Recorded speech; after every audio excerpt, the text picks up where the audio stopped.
This, ladies and gentlemen, is what you call smoothing. No, it's not. I don't have a clue what it's called. It's called whacking a piece of metal with a hammer. Letting it heat up again, and then whacking it again.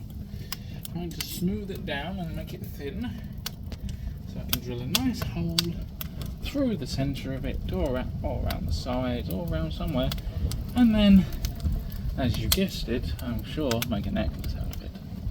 As that is what we do. Yay! We're all crazy bastards, aren't we, eh?